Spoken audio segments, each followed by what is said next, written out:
The only thing bigger than the BBC's obsession with Man United is Ted's obsession with the BBC's obsession with Man United. 6 articles in the wake of this stupid derby. 6 articles being like, right, why Amorim systems not working? You wrote that 2 weeks ago. Well, you're not why Bruno Fernandes should actually shave his head and maybe he'll play better. What are you fucking scraping the barrel at? You do walk around and it's like pheasant pie and you know, mead. You feel like you should be drinking mead or something, like or port. Someone having a brandy just pre-game. The quality of heckle in the cottage end is really funny compared with the Argyle lot. Bloody hell, my nanny could have scored that. I genuinely think the biggest disparity in teeth between 2 fan bases is probably Plymouth Argyle and Fulham Football Club. It was a look, you know what I mean? It was certainly a look. You look like you got startled by like a fire alarm in like PE or something. Leaving the house, half a bollock poking out me. Really bizarre look. That was basically. Well, if you want to sit in business. Well, yeah, absolutely, yeah. Welcome to The Knockabout. We are a football podcast where we love everything around football, especially having a laugh with it. It's brought to you by LEBOM, the app where you can bet against your mates. Yeah, that's right. Here we want to hear all about your game day disasters, your football-related dilemmas. We'll pick apart some of the funniest stories and memes from the week, and knowing us three, likely go off on 1 or 2 tangents along the way as well. So you get in touch via our socials. Make sure you add us at KnockaboutPod. You can WhatsApp us or DM us or get in touch at hello@knockaboutpod.com with anything you hear on the pod that you want to chat about or anything you think we should be discussing. Right, let's get stuck in then. How are we both? You all right? Probably doing better than you, I think. I think you might be a little bit. Yeah, I literally got off a flight from Portugal about 2 hours ago. Because you've been around the world. You've been jet setting, wedding-ing. Jet setting and wedding-ing, yeah. And you have an incredible wedding outfit that we'll discuss on the podcast in sort of quite an exciting reveal. And then I saw on your Instagram, you looked awful.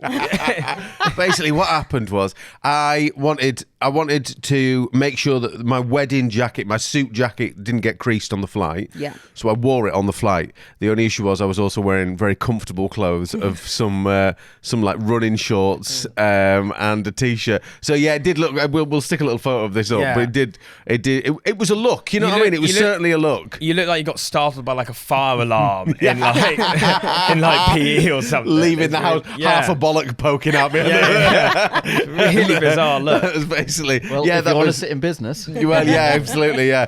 But had fun at the wedding. I mean, the only issue is, as a bald man at a wedding abroad, you've got to take care of yourself. So I did also have to sit and eat my meal with like a napkin draped over my head.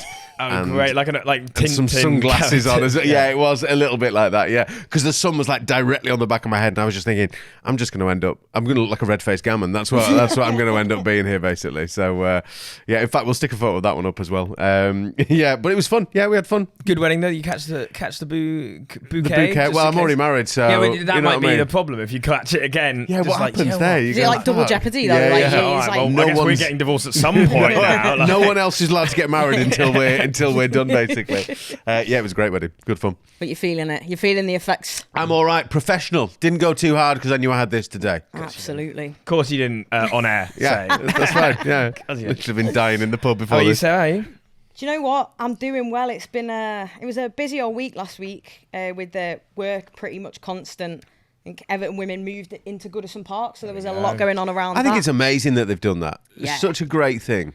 It is really like, I mean, you can see the latest little picture there of me at Goodison for one of the final men's games. And, you know, I think just that transition of moving to the new place has been made so much easier by knowing Goodison's still alive. And actually, you know, it's massive for the women's game and giving them somewhere to play that's got all that history and the chance to make their new history as well. So much went into it. The girls actually lost 2-0. And it was a game like, you know, really we thought we should have won, but ultimately it was just a great day. But so much went into it, and then it was a double game weekend as well. Absolutely hammered it down for both. No goals scored in either game for Everton. So I'm hoping we're saving them for the derby this weekend. This could be it. Goodison everyone's making out that it's a great thing to move to Goodison. It could be your bogey. It's good to know though that the women's team are picking up where the men's left off at Goodison. We still won't score. No, we'll be shite here too. Don't worry about it. We got this. We got one on Friday night, so I'm hoping let's get that curse done. I don't want this to become a thing. I don't want to turn up for the next podcast and be like, Yeah. It's happened again. Thinking about asking them to get rid of Goodison. You can't spell Goodison without 0-0. That's the problem. So, Oh, look at that. We're off. Unfortunately. We're That's absolutely nice, off. That was a very you joke, that too. Well, that's nice because I am me. Yeah, no, it was though. It was lovely. It was a lovely Oh, joke. thank you. It's gone all red. What have you been up to? I went to Fulham at the weekend with my friends. Such a funny football stadium. It is 'cause really good. good. It's so posh. It's Like, really- it's just so It's so posh. funny. It's so posh, and also the new bit they've got now, that new stand, is just so out of keeping with sort of the rest of it. Because like it's all quite old, but it's not really full, that bit. And they sell tickets for like 300 quid for, which I'd say No for wonder it's not full. It was like 100, and the cheapest one we found, because my dad was like, oh, maybe I'll come along as well and join you. Oh, why don't I join you boys? And I was like, yeah, that was great. But then the cheapest was like 175 quid in that stand. Really? It's like, what, for Fulham Leeds? I'm sorry, but like that's not. But it was great. They got a new bloke called Kevin, which led to the BBC having 3 different "we need to talk about Kevin" jokes in Match of the Day, which I thought was impressive even by their 3. side. And I wasn't sure if it's You'd have because thought once Lineker went, that sort of thing would really sort of wane off. the wouldn't puns you? went with Yeah. it. But what I wasn't sure about it is whether they each forgot that they'd done one before, or whether, because obviously it's fair enough, the commentator might do one and then they might do one in the studio. Yeah, As yeah. the graphic, what's happened there? They've written the graphics, someone said it in the studio, and the graphics guy gone, That was my job. I did that. something, And the yeah. graphics guy didn't know the commentator was going to do it as Yeah, well. and he's like, oh. It is a funny stadium though, Fulham's, because it's gorgeous, right on the river there. Yeah, the location. Beautiful. The sun comes across all day. It's cracking. They've got like the old style wooden seats in one or two of the That's why I was stands. sat today, my mate. Really nice, Yeah, that's good feel to it. But you do walk around and it's like pheasant pie and you know, mead. You feel like you should be drinking mead or something, like or port. Someone having a brandy just It is true pre-game. that the quality of heckle in the in the cottage end is really funny compared with the Argyle lot. Bloody hell, my nanny could have scored that. I genuinely think the biggest disparity in teeth between 2 fan bases is probably Plymouth Argyle and Fulham Football Club, and I really, it was good. It's good fun. It was a good game, and I'm glad they won. And nothing better than 90. Because that's the other thing. Fulham fans are famously. I listened to Roy Hodgson talk about it. He was like, they're always very quiet, and that's because they're seen as quite posh and stuff. But they were really quiet, and so the Leeds fans were really loud. But at the end there was a 95th minute winner. Right. Fully deserved, by the way, and they did actually a little bit of prosecco went in the air. Woo! A tiny I bit bet of the bucks. chance. Yeah, yeah. Absolutely banging. Your cravat is totally shit. No, it is a place. It's certainly a different experience. And then they used to have the Michael Jackson statue as well. Well, that was the best era ever because they had. like the weirdest. Well, because what had happened with that, I remember talking to my Fulham mate at the time. What had happened is that Michael Jackson had come to a Fulham Football Club match. Once. And he'd walked round the edge of the pitch, and like almost every fan had gone, "That's not Michael Jackson." Really, yeah. That can't be Michael Jackson. And so to prove it, there was sort of a photo op afterwards, and so he wasn't a fan of Fulham. He'd just been to one game because he was a mate of. Well, he was friends with Al Fayed, wasn't he? Fayed, Yeah. No, wasn't this was it Yuri Geller that was a fan of Fulham? And he took. Really? Really? I Yuri was watching- Geller? Was We it need to Yuri fact Geller? check They were this. like best mates, weren't they? Yeah. But- 'cause I As in watched the doc- Spoonbender. yeah. Yeah. That wasn't. was. Sorry, that wasn't. Sorry, what? Sorry. But no, Yuri Geller. Here we Yuri go. Geller was. I can never tell how famous he is because how's he mates with Michael Jackson when he's. His big Ben thing is Ben Spoons. Spoons. Yeah, and I Michael know. Jackson had the Yeah. biggest selling album of all time. Like, do they ever have a chat about how difficult their days were comparative? How you dealing with fame? Yeah, it's fine for me. I just spend quite a bit of spoons. What about you? Oh, I'm Michael It was Jackson. Exeter. Exeter. Exeter, He's an yes. Exeter. Uri Geller was an Exeter fan. And Michael He was Jackson he went was to. joint chairman. But the Michael Jackson statue used to have the lyrics to what song at the bottom? Little quiz. Oh, I don't know. Beat it, because they were meant to beat the Oh, my opposition. goodness. Oh my And god, his I've just best been song. sick in my Oh, mouth. that is awful. Yeah, it is shocking. Yeah. But they took it down very It's a weird quickly. thing. It's a weird thing to have the lyrics to beat it underneath. If your club legend is not even a fan and also a singer from America, I'd say your history as a club, because they got Johnny Haynes around the right side, a proper, Yeah. and then Michael. I tell you what they should have done though. They should have had Jacko like doing the Thierry Henry knee slide or something. Yeah. Do you know what I mean? Put him in a football position for the Yes. statue. Yeah. Like the salute and in the knee slide. That's absolutely outrageous. But I did have another good thing this week, which is I saw an awesome meme. I mean, mine isn't first, but you guys, what did you see this week? My match day meme was, I think it was Portsmouth, substituting their goalkeeper for a doppelganger of their goalkeeper. Oh, yeah. I don't know if you saw this. It's so funny because it's literally the same bloke that comes off. It's like twins or something. So that's their goalkeeper going off. Yeah. And he's replaced by No way. pretty much their goal. Oh my God. It looks like a glitch in like Football Manager or something, do you know what doesn't that it? looks like? That looks like when you know that old Nike advert where they all get replaced by clones of themselves and they go off to be. That's like that. It's like a bit in a sci-fi film where the So new odd. clone that looks just a bit, he gets replaced. He's been taken around and shot and killed. Yeah. Because the clone can do it better. That is That's brilliant, crazy. though. Have like people in football really gotten into Matrix recently? Because obviously last week, Yeah, we have. fashion, We did, and this, yeah. the glitch, This is is the like a sign of glitch- Matrix. glitch It's in the sort of, Matrix as well. 90s movie. I trend. like the idea that the goalkeeper isn't getting any game time, and he's going, well, maybe if I look more like him, like, maybe the manager just likes his hair. Jose or something. Massinho is only like, I will only put people in who have, I can't even know what you'd call that, perm A little It's like perm, a perm yeah. with a bit of a highlight on Yeah. top. Yeah. A bit of an undercut going on there as well. I don't know. Do you think that whole thing was like set up like as a joke or as a bet or something? Because it's not very often. I mean, I don't know the context around it. Did he get injured or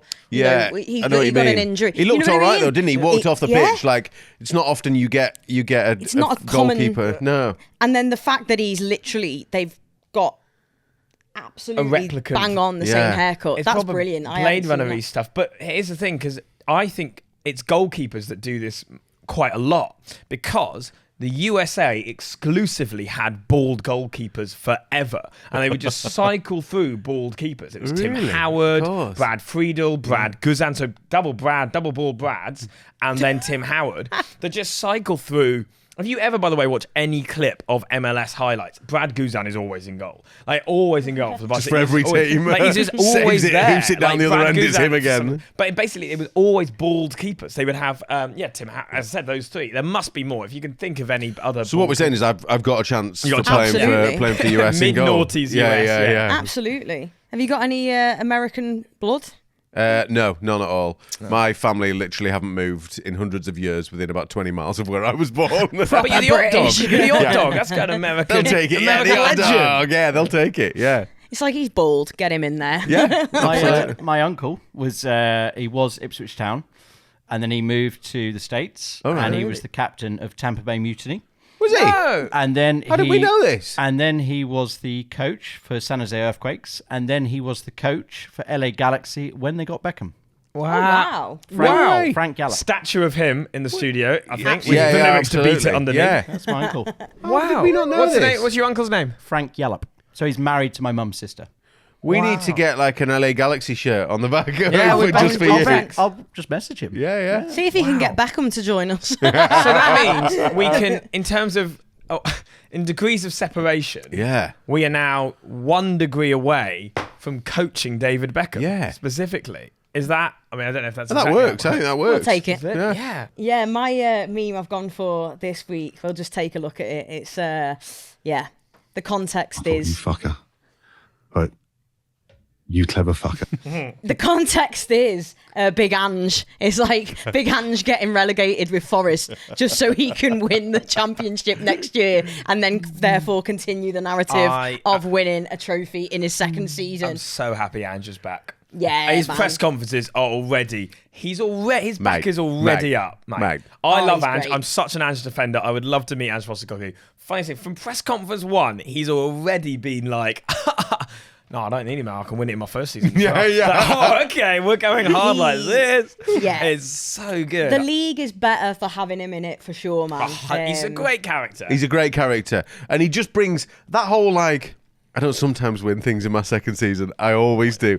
He's just such a great quote because like, no one should really be proud of that. Like, do you know what I mean? Like, in the world of like football managing, you need to start winning things quite early doors. And he's going, no, I take my time, mate. I'm all right. Is it clever? Because it's like, Yeah, you're not going to keeps him a get rid job. of me, are Yeah. you? Like, no matter, you could be losing every game, but it's like, I told you though, don't expect shit from me this year. Sack And before the end of next season, You've he only hasn't won got a yourself trophy. to You go, blame. well, hang on, that's so stupid. You'll never know. Famously, second season, he's done Yeah. it. It's quite nice to see a Gordon Ramsay meme as well. I love Gordon Ramsay so much. Have you ever watched Gordon Behind Bars? I certainly have. Anything Gordon Ramsay I've watched, and he's like a hard man in there as well. Yeah. Isn't he? It's so funny. It's so good because it's genuinely, I think, quite an interesting psychological / political thing to watch. Because what happens is episode 1, Gordon Ramsay goes into this prison. I think it's Brixton Prison. Yeah, it's Brixton Prison. And he goes, "These are reprobates,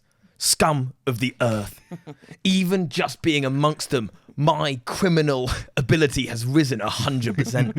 You know, a knife around these people is basically the same as a nuclear warhead around Vladimir Putin." All this other. And then episode 3, he's like, "The prison system is in dire need of reform." It's like, oh yeah, it's genuinely so great to see me like, oh yeah, some of these people, this is They're actually really good people. They're just caught in society's down spiral. Yes, Comrade Gordon. But during the show, it's fantastic. Anyway, but no, I'm very excited Ange is back. Yeah, Absolutely, it's man. huge.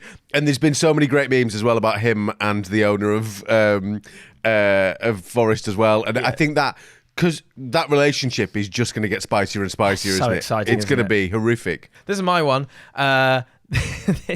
So this is, I love Football Manager speak.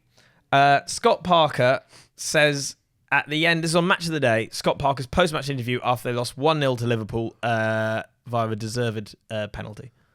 What are you saying? Today, at times, we had to survive. We had to survive, and today we had to dig and go to places that not many human beings sometimes go to. It would have been easy to tap out, and in life, sometimes there's a lot of people that tap out. My team didn't tap out today, and for that, I'm immensely proud. They survived their moments. He's such They good quality. worked tirelessly for the cause. They put their body where their body needed to go, and they resorted back to a default position, which was let's He says, "Let's do this." He's amazing quality, Scott Parker, is it? Because he's quite good looking. He's young. He seems like a decent bloke, but he chats some utter bullshit. yeah. Have you seen the one where they put the streets when he over got the top of promoted, it? Yeah, yeah. Oh. So funny. But to talk like that about a football game, But also, he's right. He's right to an extent in that people's bodies. Probably very few people, only about max 16 bodies have been where those Burnley players have been, which is on the pitch at Turf Moor against Liverpool. Fair enough, he is right. But it's not really what I think. I don't know what qualifies for a sort of, where your put your body up. Because it's not put your body on the line. Put your It's body like where your body needs to be. Yeah. Well, you're a footballer, so you kind of. When that's many what people- you generally do. No? And the implication that other players, would refuse to put their body in quite a neat defensive setup that he's, trained and worked on the pitch. I think he's so funny. And he's the opposite, really, of a modern day philosopher, in a sense. In he sounds like he should be, but he just talks a breeze. He's so funny. he is. He is the modern day philosopher. He's football's philosopher, really, isn't he? Yeah. Beautiful. They were robbed, though. No, they weren't. They were, That's man. Everton fan. No. Nah. I can't 4 tell. games. I can't tell whether Liverpool are being a bit jammy this season and getting away with a few games, or whether they're doing that thing which inevitable champions do, where they This is end up Fergie sniffing out United, games. though. Yeah, This no, is, completely. Yeah. As someone on the BBC called it, Loads of slottage them. time. Slottage. I've yeah. just thrown up in my mouth again. No, every game so far, it's been 83rd minute or later that they've Champions won. find a way to win. This is what they do. Champions find a way to win. And that's what they're doing. And it doesn't matter that they win in the last minute because they all count. And if they are so bad they'll get found out, well then fine, they'll get found out. If they don't, they're brilliant then. Yeah, true. I also found this week. I don't know if you've seen this guy. He's a Southampton fan who does dancing quite a lot. He's kind of awesome. I really like him. I don't really know who he is. He's the one who's got 69 on the back of his shirt. I'm is he pretty really? sure. Yeah. Does he? Right, Is he okay. like P something? We need to get him on. Dawson. We Yeah, need to get him on. I swear to God. But he's like famous for doing this sort of very specific dance in Southampton. Anyway, this is particularly during the Pompey in front of the away end during the South Coast Derby. It's brilliant. This I've seen this.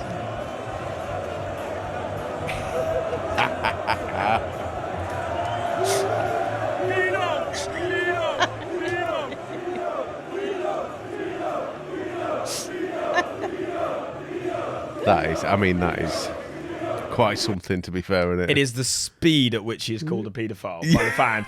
Like, it's so prompt. Immediately. But he's great. I really like this guy. I've seen him quite a few times online now. He's dancing about. I've seen some videos of him outside the ground. He must be like a, Bit of a local celeb kind of thing. I think that's what it is. I think not enough teams have these anymore. Yes. Like iconic fans where Portsmouth's one. Michael Jackson. Portsmouth, yeah. Michael Jackson, yeah. The Sikhs that used to sit behind Fergie at United. Yes. I mean, they weren't a character so much. They were just very recognisable because they sat behind Fergie for so long. But those real character fans where, they hold the crowd a bit, don't they? And they make a boring bit of the game a lot more exciting because you you're looking out for them. Who've Everton had that have been like... have Everton got anyone like that? Yeah, to be fair, like... You'll probably remember him. He still knocks about as well, but he lives in London. He's a Scouser. He's cool. He's actually a friend, so don't be nasty. Speedo Mick. Yes, great. He's a legend. He came to an Argyle game when he was doing his run of the country. Raised loads for charity as well, didn't that's he? it. He walked from the... What is it? You'll know the names I of think the Speedo places. Mick was one of Michael Jackson's nicknames, actually. They used in the trial, I think. He walked from Land's End to something... John O'Groats. Yeah. And he's raised loads of money for charity and stuff. And You'd hope it was John O'Groats. I'm raising money for Penzance. charity. I'm going from Land's End to, just a couple of miles away, to be honest. Land's End to Penzance. But no, he's like... It was just funny seeing him pop up all over the stadium, and like there's a really funny picture of him that he'll crack out in the next few days because he always shares it on Derby Day, and it's him. I think he's in the cop amongst all the Reds, and it's just him like this, like with his little blue swimming cap on and his speedo. He's a great fan. He's the perfect sort of embodiment of a character kind of fan. Yes, he's liked. No one really doesn't like Speedo Mick. He's a nice guy, does good things. Bloke. Yeah, so he's a good one. Argyle used to have a fan called Umbrella Vi, who is this woman who had a big umbrella. And if you go to the National Football Museum in Manchester, where we record, my dad asked the poor woman at reception, do you have anything about Plymouth Argyle? She went, I don't know anyone. All right. And he looked a bit dejected. He walked around the corner, there's a huge thing of Umbrella Vi, and he went, right, and he ran back round and said to the woman, right, just to let you know, if anyone ever asks again, Umbrella Vi is there. She's like, okay. He's like, no. Brilliant. So who is this? And she's ours. Umbrella Vi was a fan who I've got to admit I don't know as much about as I should, because every time we talk about Umbrella Vi, it tends to be drunk on the train back when I'm slightly forgetting it. But she was a fan. I think she was quite famous for holding an umbrella at all the games. She just spin it like that sounds really fucking annoying. Yeah, but also, like, we've come in with Speedo Mick, a proper character. Plymouth Argyle's most weird and wonderful fan is someone who holds an umbrella. Like, that is the shittest, that is the shittest character fan ever. Is the shittest character ever? What's one of the biggest films ever? Mary Poppins. But unless she flies it down from the sky. Yeah, she might be impressive. You've never been to a game with her. You don't know. They probably still couldn't find a win in her bag. There we go. Oh, now we have little bit of banter. Hey. But she's ours. I think she's ours. I mean, man, you have loads of us. Right, great. Anyway, if you have any memes and social media stuff you see you want to get in touch with, even if you just find it yourself at the end of Match of the Day with your flatmate, send them in. We'd love to see them. And yeah, you can send them to our socials or email us with them at hello@knockaboutpod.com. Right, lads, big debate time. What have we got this week? I think we've got... So we're sandwiched this week between... probably the Premier League's two biggest derbies, sort of city derbies at least. Yeah. So United City last weekend, Liverpool Everton this weekend. I think we need to talk derbies, don't we, on the big debate, really? I like it. Yeah. I think the question's got to be, what is the best derby? In the Premier League? I would open this. I would say general football. What is the best derby? I'll kick off football term. I'll say best derby in terms of atmosphere.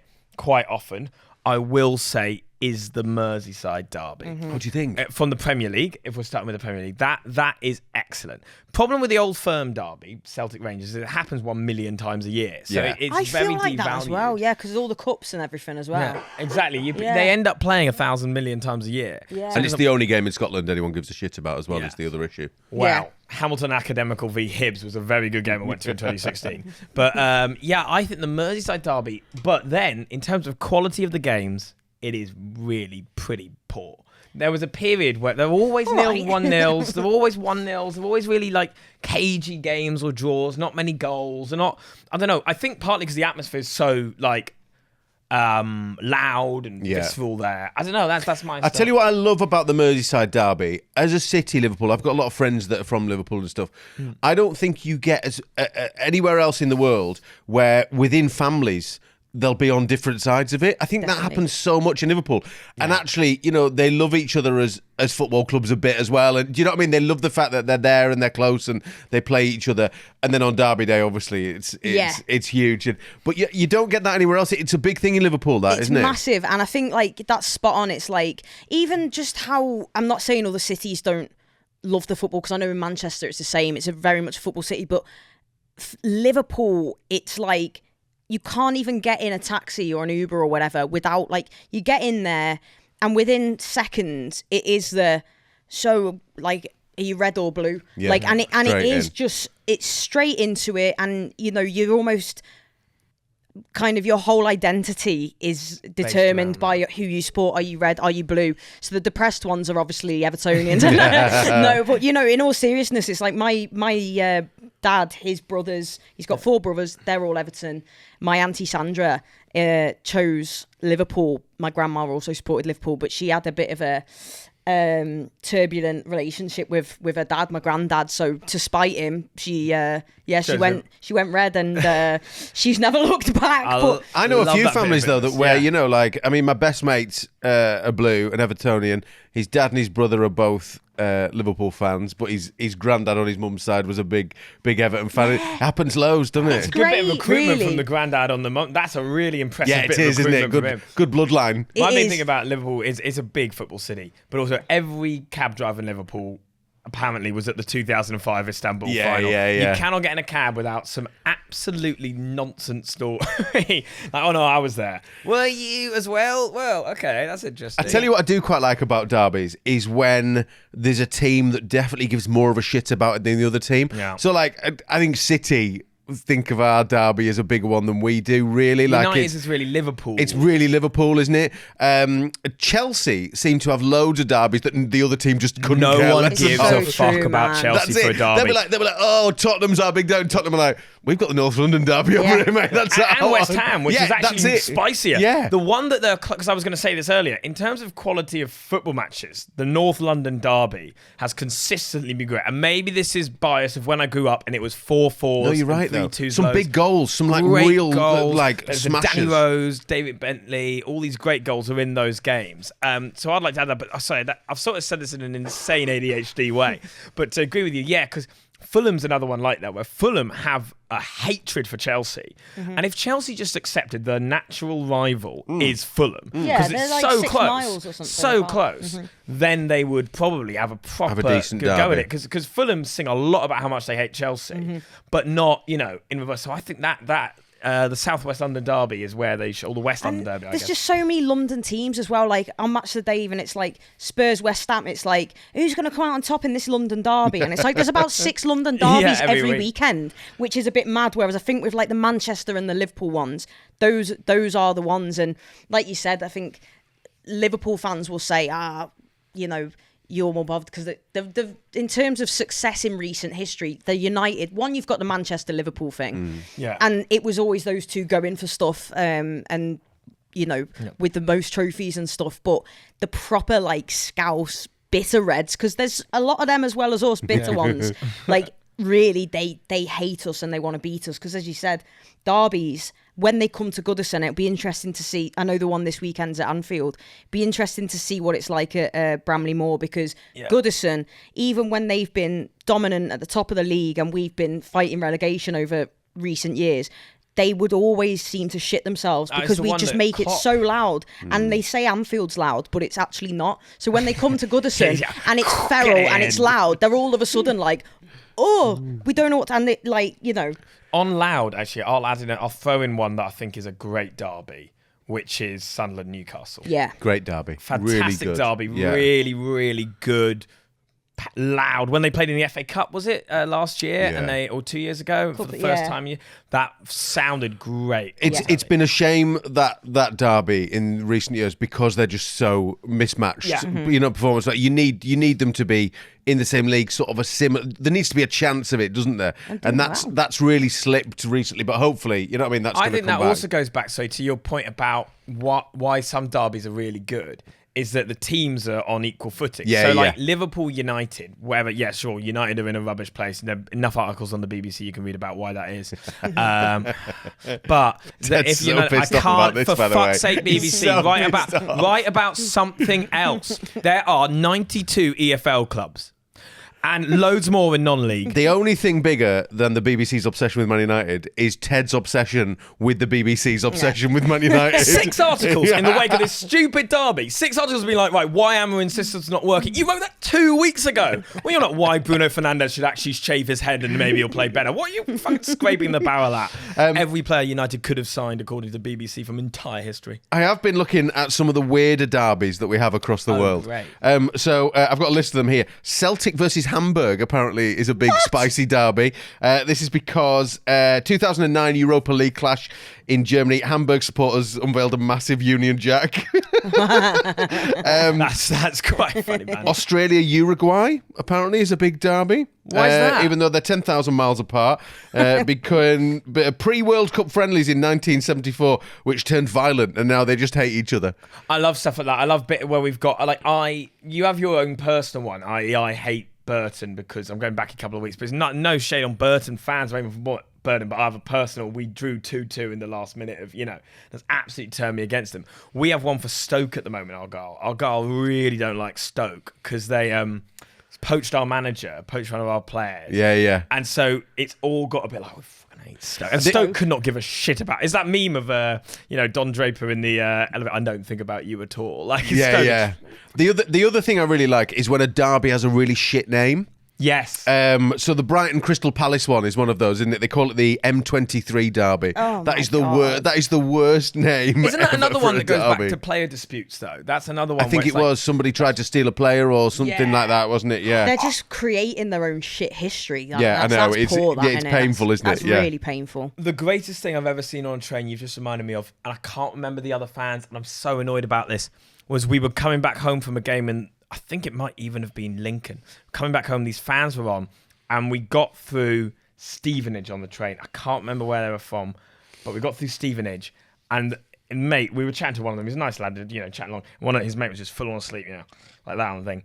And then they got through Stevenage, went, oh, go, Stevenage, go. And they ran off the train, shouting, fuck you, Stevenage, fuck you, and got back on the train. His mate went straight back to sleep. And we're like, sorry, we have to do that. And we went, what the hell was that about? And it's like, well, it's Stevenage, They literally just got off the train and it was because of a player dispute from 2008 that had rumbled ended up and hating each other because of that. So good. Well, I've got a quick. Oh, my dad also. His granddad was Rangers, but he's not. He's a Plymouth Argyle fan. But he met a guy once in Glasgow, and he was like, my dad has no affiliation with either club really, and he's like, and they have a nice chat, and the guy at one point just went, who are you? He's Celtic or Rangers? He went, well, my granddad was Rangers. Really? Punched him, yeah. And he went, sorry, I had to do that. Wow. I've got a quiz for you both. I'm going to give you some derbies, and you got to tell me who has won more games. Great. So who is the overall derby champion? Manchester Derby. It's got to be United. Got to be United. It is United, 80-62. But in the Premier League, they just drew level this weekend. Really? No, total goals, drew level of all time. Since the money. Yeah. So 236 goals, both of them were scored. That was the stat this weekend. So it's technically a draw overall in terms of the goals. You think since 2008? North London. Got to be Arsenal. Is it most wins? Yeah. Most wins. Actually, Yeah, no, Arsenal. Tottenham had a good... I'm going to go Tottenham. Yeah, Arsenal. Yeah. Arsenal. There you go. You got that. That's safe. Do you want it? 84 for Arsenal, 61 for Spurs. Now, the Old Firm derby, Celtic Rangers. Celtic. I'll go Rangers. By one. Is it? Is that how tight it is? 171 Rangers, 170 Celtic. That is amazing after such a long history and playing so many times. So that good, it's still isn't it? neck I and really neck. love that one. And then second City derby. So that's Birmingham Villa. Birmingham. Villa. Yeah? I'm gonna Yeah, say it's got to Villa. be Villa. Yeah. Yeah, it's Villa 57. And here's a tough one for you. El Pastico. Exeter v Plymouth. El Pastico. That's a great name for a derby. I'm going to go Plymouth. Yeah, I'll go Exeter. Just What? No, it's Argyle, 54. So there you go. So at the end of that round, the points go to Sarah, and that means absolutely nothing because I didn't bring any prizes. Bit of educational, wasn't it? Yeah, we're laughing and learning. Do you know what I mean? If nothing else. Yeah. 100%. Well, let us know where you stand on what is the best derby. Drop us a DM on our socials, or you can actually email us as well. Do international derbies count, by the way, properly? Because we didn't speak about those, but do they count? Do like... Nah. 'Cause Not in my book, personally. Because England-Scotland is always great. I always find England-Scotland at a major tournament is a There's great very game. I'm not few that international arsed. derbies that A, get played very often, Yep. and B, are very competitive, I wouldn't say. I'm trying to think of one, maybe like a Brazil-Argentina, would that maybe be Argentina one? is that's a classic. Yeah, that is a classic. But other than that, I can't really think of sort of an international derby that would be where you'd go, that they would be 171 to 171 Yeah. after 100 years. You know what I I mean? wonder what England-Germany's stats are over total, because the Germans don't think of it as a derby really at all, but we obviously love it. Yeah. I wonder what that is. I'll Google that and then I'll pop that in bed anyway. So you're literally about to finish the segment and I thought I forgot about that. Yeah. If you want to get in touch, DM us on socials at KnockaboutPod, and our email is now available as well. If you want to send us an email on there, it's hello@knockaboutpod.com. Right. Ooh, 15-13 to the Germans. Oh, really? So we're only 2 away. See, that's the issue. They don't get played regularly enough to be I sort know what you of hotly mean. tipped, do they? Yeah. Right, let's do half time. I'm going to go for a nap. We're back shortly.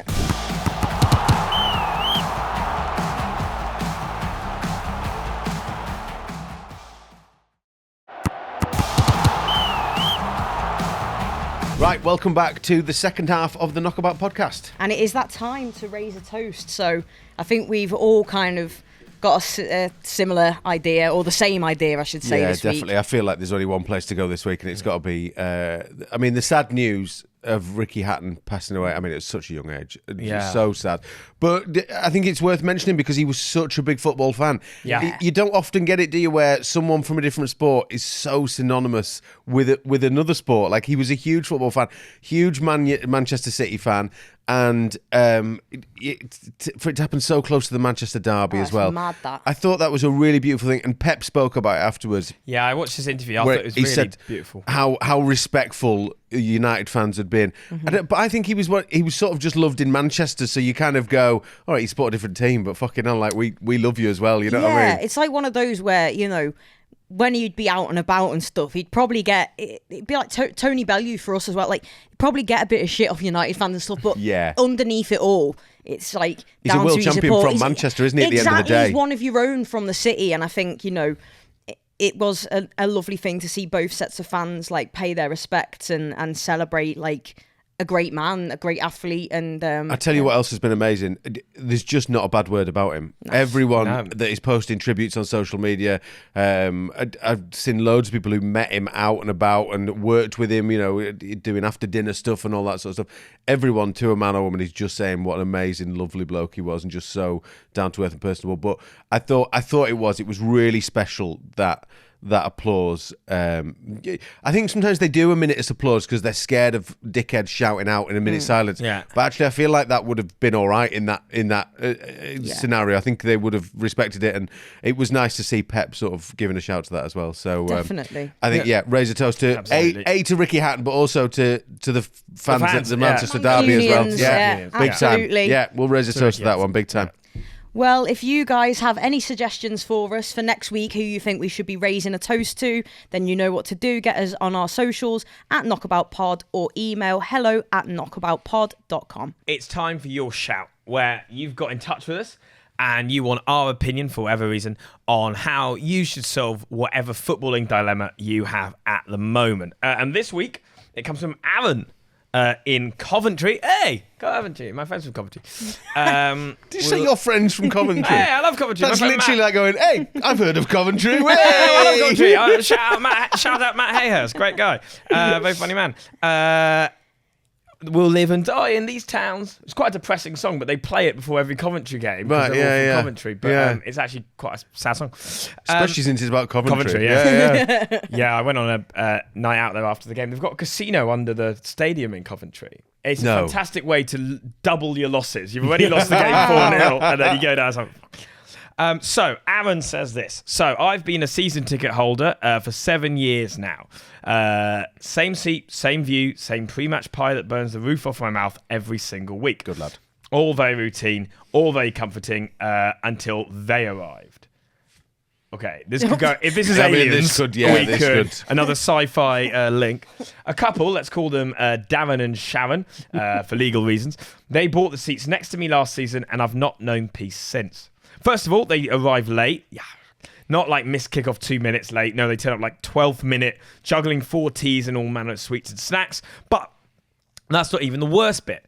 Darren spends the entire match trying to impress Sharon with insider tactical analysis. no. I know. Meanwhile, Sharon's main contribution is loudly explaining how she once dated a goalkeeper when she was 17. Who is it?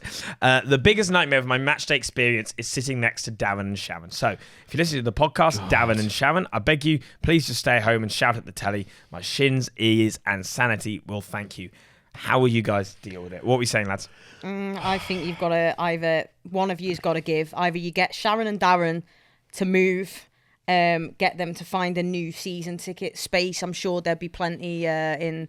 What's it called? Is it the Rico or something like that? It's renamed now, but it was the Rico. Yeah. I went there last season. It's always going to be the Rico, isn't it? It's Doug, Yeah, it's not the King like of the Shaves Reebok, Stadium, the- is it now? It's Doug King of Shaves. Anyway. Oh God. So get them to move is what Get you're them going to go move, for. man. Like, do a little sly little grass thing. I think you've How got do to. you get them to move? I don't know. Just you could say that. I pay my money for the last 7 years to sit here in this seat. And Sharon and Darren are disrupting. I'm not seeing the full match because they're coming through 12 minutes in every home game, spilling the shit. Not seeing the full matches. I will say for 1 second of them going past their it's seats annoying. feels. I agree, it's unfair. But it also feels a bit pathetic not Yeah. to be there for the start of a match. Yeah, I they're have not real fans, are they? I've only ever left coming late to a game and leaving a game early. I just Hate don't it. get. I've only ever left two Argyle games early, and that was because one, we were 4-0 down in the Papa John's Pizza Cup trophy final, and I thought, fuck this, Wembley's hard to get back from. This is awful. And the second one was when England were playing the quarterfinal of the World Cup against France. Was the same day as Argyle away at Cambridge, so we left 5 minutes early to get a train back for that. We'll give you that one. Acceptable. It is not acceptable to turn up late, unless you've got a genuine thing. The bit that gets me there was the tactical insight yeah. when he's doing that. That is the way I would deal with that. I think if you shut a bloke down once, he won't do it again in that sort of situation. So if at some point. Is this Aaron that sent this in? Yeah. At some point, I think he just needs to stand there and go, this is why you're wrong. Yeah. You've got that bit wrong. You always taught these tactics. You're chatting shit.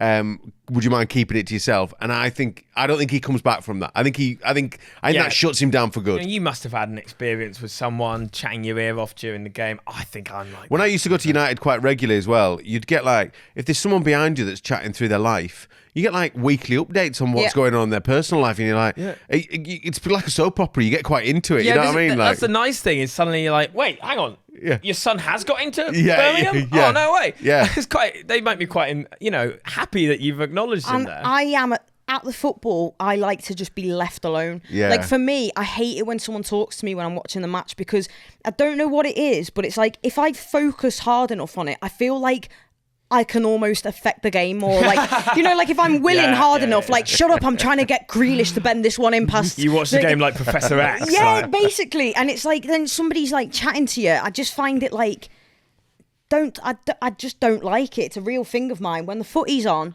no, don't. You just want to be on. Just want to be She's watching. like the Yuri Geller of Everton. Exactly. Trying to bend it around and stuff. I'll take that, exactly. Hang on, maybe that's what we should do. Maybe we should get like Yuri Geller to sit 3 steps back and plant in their mind that he needs to shut the fuck up. Yeah. Oh, that's a good bit. That's what we need. Yeah. Or just bend some spoons. Or just offer him a straightener. Yeah.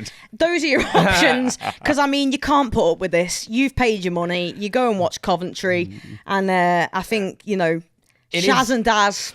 It is my packing in. least favourite kind of fan as well, is the one that just says fucking nonsense. It's people who Bullshit. don't have any tactical like knowledge at all and love to shout like, get it over there or something. Just absolute bold stuff. Or people, when you got a manager who's I got so annoyed during last season at some points when people wouldn't understand like what was trying to happen on the pitch. And I'm not trying to be like patronising and be like, they just don't get higher class Rooney ball.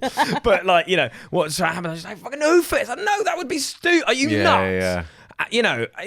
my big thing is have a crack. That's the one thing I always shout. I get so pissed off that players now. I mean, we're talking about this at some point, but pet ball, never having a proper crack. Just have a shout. That's the only thing I'll accept. I shout quite a lot. Just get it in the box, stick it in the mixer, have a crack. Just fucking hit it. Yeah. That's the one. Pisses me off that people are fucking Fulham are Trying to pass it into the net. edge of box merchants. It's unbelievable. No one wants to take merchants. That's what they're otherwise known as well. Actually, Horrible. no, I think that tactics talk from behind, and I've noticed obviously working with the women's team as well, you'll get blokes who love to do it about women's footy so much, and I just have to sit there and they're like, I tell you what she needs to do, I tell you what she needs to do, I tell you what you need to do, mate. Shut the fuck up. Like, honest to God, man, I swear, like, it's the worst, because it's almost like you get these blokes who come down and like, they need a if they were a bloke, and it's just, honestly, it's we're draining. gonna, you know what we're gonna see in a few weeks? There's gonna be like an Everton football representative has been arrested for slapping a bloke at Goodison Stadium. I'm like, I'm not doing it again. The first person banned from the Hill Dickinson. Goodison and Hill Dickinson in a week. She's done. So there you go. Those are some options for you. Hope that helped, Aaron. I don't think it did, truthfully, but I'd love to know if it did. And say hi to Matt if you're ever in Coventry. But get back in touch with anything you want our opinions on, anyone that you want Sarah to beat up, or Pete to debate, or me to be absolutely useless on. Get in touch. You can get in touch as usual on our socials, or you can email us again at hello@knockaboutpod.com. Right, the bit that I am actually really excited to talk about this week. Here he goes. The LEBOM League. Toilet break for me, I think. Come on. Well done. So, this was so funny, by the way, because producer Lucas messed up this week and thought that Sarah... No, well, you did, mate. You fucked up. All right, own it. All right. Own it. All right. He broke my heart, is what he did. Because he thought that you'd won our LEBOM League. Which is hilarious considering you came last. And Badly as well. Because I was abroad, I couldn't check. I couldn't log in because I was abroad. So I was like, oh, she's... And then I get back and I've won all the money. I've taken all the points, all the cash. 62 points, which is quite low, actually. Yeah, I mean, it's not. It was quite a tight week, but basically, I only got one correct actual scoreline right.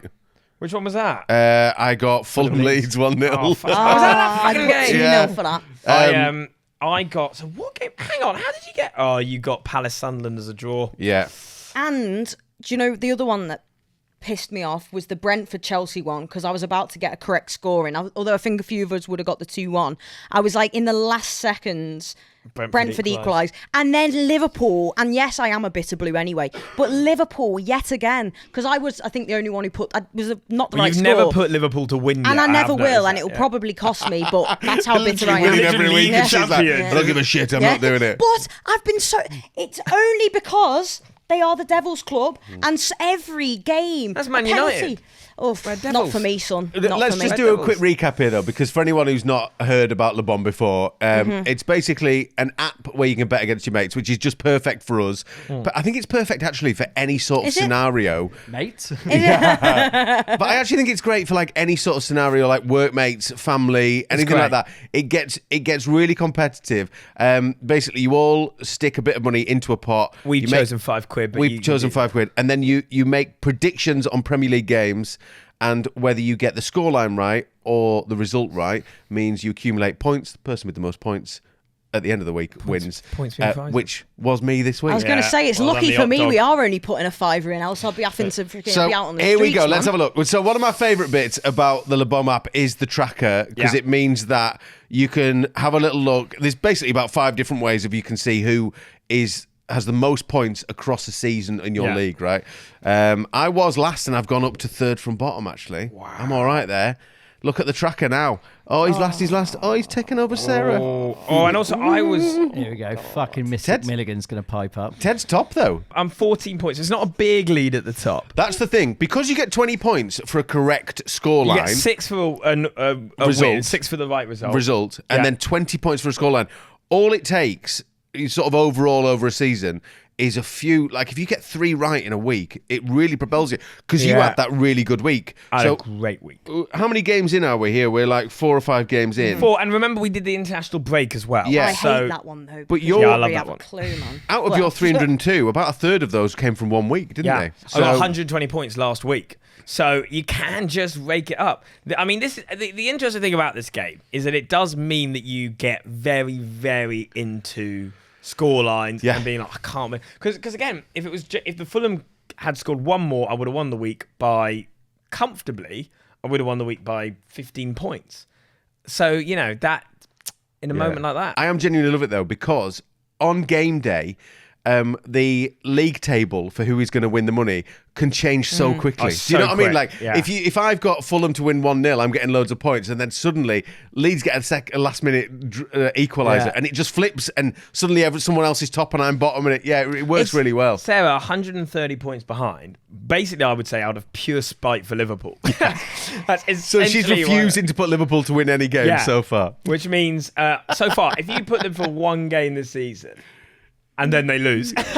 But can I not just say it once more? They have won every single one of their 4 games. Still won 'em. Either in the 83rd minute or later. See, so that am I a genius that's No, just you're been not. undone? No, you're not. No, because I'm top of the league. And so. essentially, if You're I a last minute idiot, is what you are. But I'll fight to the end for the Blues. I just haven't got it in me. I am bitter. I hate them. But Go on. yeah, I think if this week I get every single score right, not just result, every single score right, I might just get myself off the bottom potentially. So we'll see. The other bit that we're loving as well is the universe. Oh, isn't the it? universe. And I've boldly put into that as well for the last few. I don't know why. I didn't have a good £2. week this week, but because So for anyone who's not heard about the universe, you make your score predictions as normal. If you add in an extra £2, then you get to go in against everyone who is playing the universe across the LEBOM app. Here's a fun thing as well, because I've got 2 LEBOM groups. I'm not cheating on you. I'm still involved with this relationship Well, as we've well. got our own as well, so What? yeah. Fuck off. Seen as we're telling my secrets. friends, and you can change your scores per group. So you don't have to use the same score in I each didn't group, know this. which means you have more chance of, you can either double back yourself, but it also means for the universe, you can have a bit of a sit down and a think and go, okay, which one of these is more likely? Which one, you could be in a group where you can go for Liverpool wins and you never have to tell us, right? And so so this week I chose the wrong ones. If I'd chosen my other ones, because I got 1 result different, I would have jumped Right, on the table. okay. There you go, a little fact for you. And for the LEBOM Universe as well, he said it's just only an extra £2 as well. And for that, you can make a load of money, which is exactly what happened with Julie, who won just over £2,000, which is amazing. Go on, As well. Julie. Go ahead, Julie. And she's actually been so kind as to send us this video message as well. Yeah. Hi, good afternoon. This is Julie. I'm known as Big O's mama on the LEBOM. Recently had a lovely little win with the LEBOM. Been playing it now for probably over a year, to be honest. I'm in We what's meet at called a last, last man Big O's standing mama. group. I'm sure you've all heard of that as well. So it's a group of friends, big group of friends, and we play last man standing all the time. And then also one of the lads said, "Oh look, let's do this LEBOM." So we've all been in it. I have won it a few times, probably about £800 over about 4 weeks that I've won, so I've done quite well on that. They even make a joke sometimes when they say everyone play LEBOM today, just a reminder to do Big it. O's in new trainers. And some people just say, well, just send Julie the money, she's going to win anyway. So we have a bit of banter on that, so that's good. So this particular day, last week, when we did the LEBOM, my son had phoned me, he's also in it, and he's Big O on the last man standing, which is why I'm Big O's Named after mama. his father, do you think? So we did. Oliver phoned me up and said, "Mum, Well, there's the an hot early dog was game. already Can you put taken." some money on Paddy Power for us?" Yeah, no problem. Did that. So I'm shopping in Stratford, where I live. Got my grandson with me, toddling around the shops, and all of a sudden I thought, "Oh my God!" Oliver said, "There's an early game. I ain't done LEBOM. I need to do LEBOM." Yeah. So I'm literally stood in the street, parked at the pushchair, and opened my app, gone onto LEBOM, looked 3 minutes to go. Wow, I just bang, bang, bang, bang, just random scores. Didn't know who was playing, didn't know what score was Stop giving, it, man. Just wanted to get it in quick. This Pressed is actually getting me Universe, really. paid the £2 for that. No offense, I'm Julie, in but I'm getting 2 quite annoyed. LEBOMs, so I went on the other one, did the same, guess we'll say different this scores, just random. So as it happened, it was my mum's birthday on the Sunday, the 31st of August. I've lost my mum. She's been gone a long time now. And the prize money for that particular LEBOM was £171. Well, I was born in house number 171. Stop it, So man. we were like, oh my God, it's a bit spooky, isn't it? You know, how strange is that? Anyway, I thought no more of it. Everything's going so carry on. Grandson having a nice day, doing everything. Son phones and Mum, he says, you know, you did so well on that LEBOM. He says, you're in the lead. And then on the last game, I was having a little look, and I was definitely winning the 171 on the main one. No one could beat me on that. Because the scores really change quickly, don't they? Yes, and, they do. You know, Jim. 1 minute That is you the can thing, be isn't it? sort of a little bit higher, then something happens in a game, and then you drop Liverpool points. after And 83rd. it's kind of, it's hard, but it's exciting as well at the same time. And I looked on the app, and I think on the Universe, I was sort of £333 winnings if the score just stood as it was. As it so happened, the team scored, and I was joint first and took a nice 2,100 home. So thank you very much for that.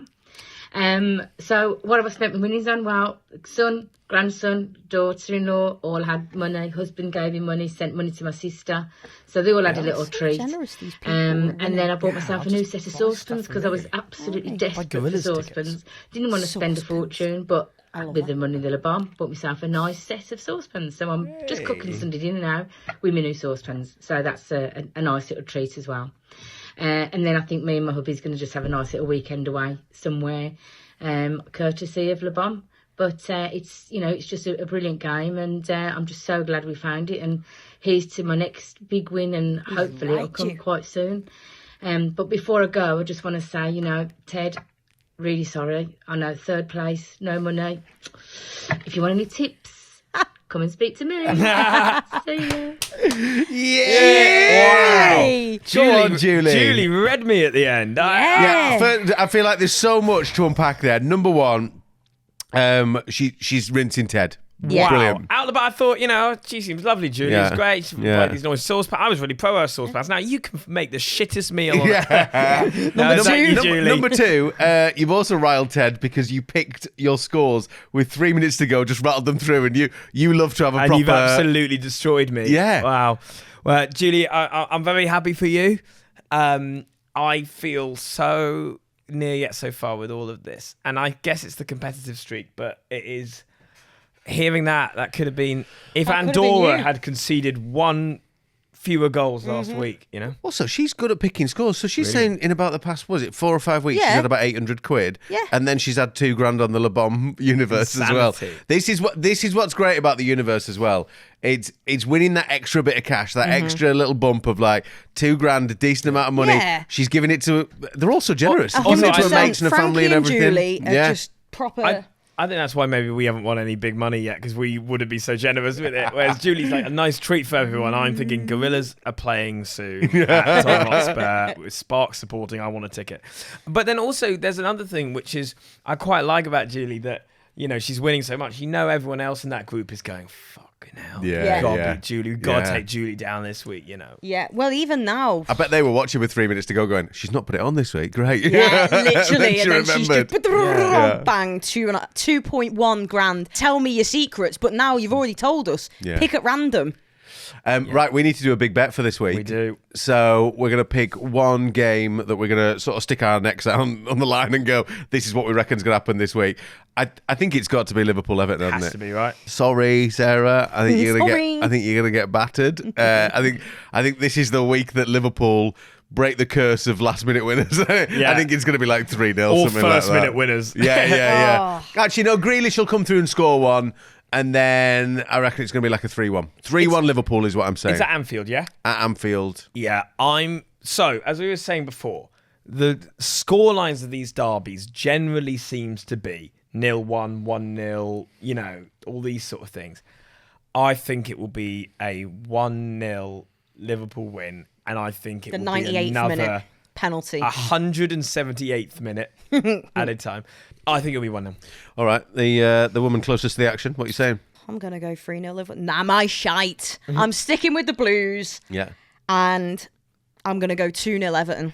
2-0 Right, That's Everton. absolutely. So we know who's coming And bottom in LEBOM this I'm week. going to do once a again Kevin this Keegan. week. I'd love it if we beat them. Not only because, that would be the best thing ever, because we never ever win at Anfield. The last time we did was in COVID times under Ancelotti, and there was no one there.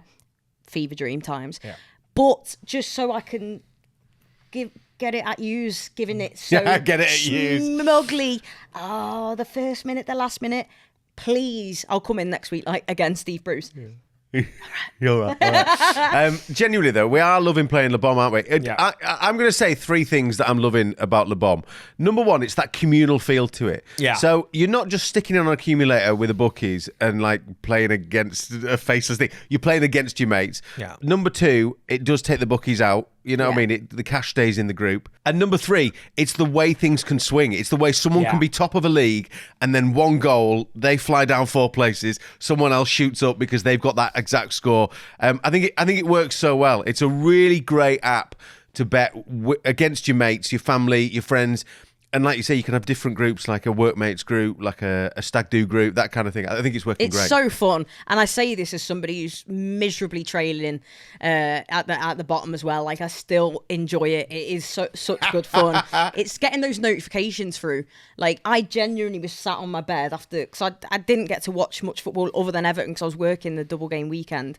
So I was just relying on the app to tell me the scores. But then I'd finally sat on my bed, I was knackered, and I was like, oh, freezing cold, soaking to the bone from the rain, and I saw 2-1 Chelsea Brentford, and I thought, all right, at least that's 20 points in the bag. And then it comes, and I thought it was going to say full time, you know, because it tells you full time, and it said Brentford, and I literally went, oh, fuck off. I was so pissed off. But it's addictive, and it's great. I've had to turn notifications off because it's too, like, there's too many emotions, like roller coaster. I watch Sky Sports, and so I'll follow it along like that. Yeah. But if I'm watching on Sky Go, when I'm like on the train back or something, and I've got them on but it's before. So LEBOM is quick. There you go. That's another big thing about LEBOM. It's quicker than the TV for me. It is. So I'm watching on Sky Go, and it's like a minute behind, you know, because I have to turn it off. But no, I love it. I'm having a great time, and I am going to win that LEBOM Universe. Here we go. Can you imagine if one of us did though? It would feel a bit like imagine if it dirty. was me. If one of us, it would, wouldn't it? Yeah, it wouldn't feel right. I don't think I'd tell anyone. I think I'd say, "Oh, I forgot to enter the universe this week." Turns up in like and then it'd just pop up with you on a video talking to us. Hi guys, I won the LEBOM Universe this week. Right, dickheads. But yeah, give it a download. If you're thinking of giving it a go, download it. Get your mates involved. Stick some money in. And put your neck on the line and go. This is what I reckon's going to win me the money this week. Yeah, and big shout out once again as well to Big O's mama, Julie. Hope you enjoy your new saucepans as well as your weekend getaway with your husband as well. Well done, girl. I mean, it sounds like Big O's done all right out of it as well because he got some cash, didn't he? Big O's becoming a bigger O by the day. Right, that's it for this week's Knockabout podcast. If you have enjoyed it, give us a follow, subscribe, review us 5 stars, all of that sort of stuff. Yeah, we'll be back next week, and hopefully I'll have a great big smile on my face. You won't. Until then, enjoy the football. Don't take it too seriously. And remember, it's only a crisis if you're in the bottom 3. We'll see you next week.